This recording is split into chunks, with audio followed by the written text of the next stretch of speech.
not too long ago, this book was where virtually all information was stored. And if you wanted information, you came to something that looked like this. Outside of this is really just in your head. Today, things are a little bit different.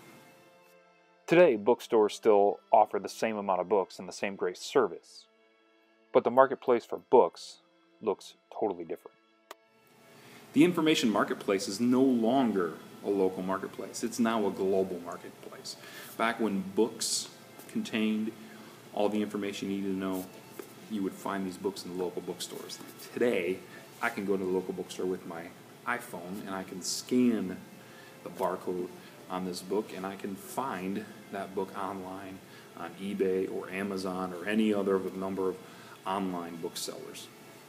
And that local bookstore selling this particular book is now competing against a whole host of online booksellers virtually across the world. The market for books, the market for information has truly become transformed. One of the core concepts in economics is the idea of trade between different economies. So let's take three characters here and assume that they each stand for a different economy.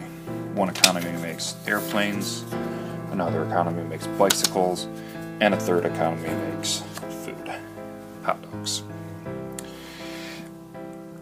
If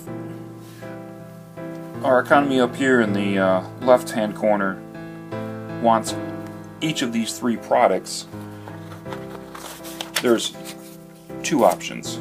Option one, that economy can produce everything on its own. The problem with this is this economy might not be very good at making airplanes and bicycles.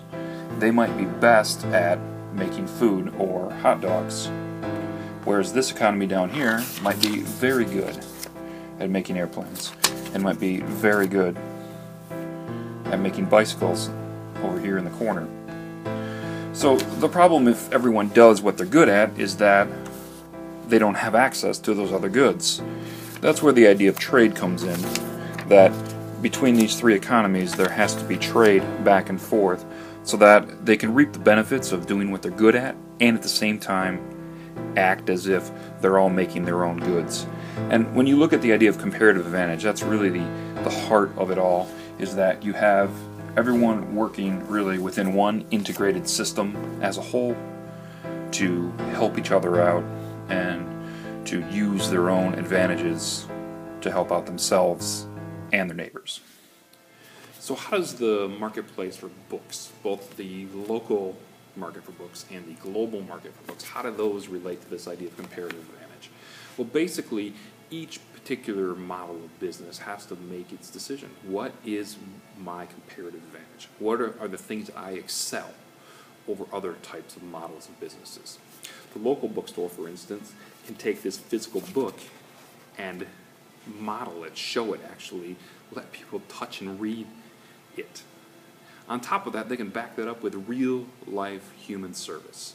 That is a clear comparative advantage to having, say, to access your book with one of these devices here, where you can't touch the book, you can't talk to humans. Oftentimes, with a lot of online services, they don't even want you to talk to humans, even with email. So there's not a comparative advantage here with the online sales, but oftentimes it can be cheaper, or it can even be less expensive, or even more convenient. You don't even have to leave your couch to order a book if you do so online. So each of these different models of businesses, they really have their own comparative advantage, and each of the owners of those businesses have to decide where is my comparative advantage and how do I take advantage of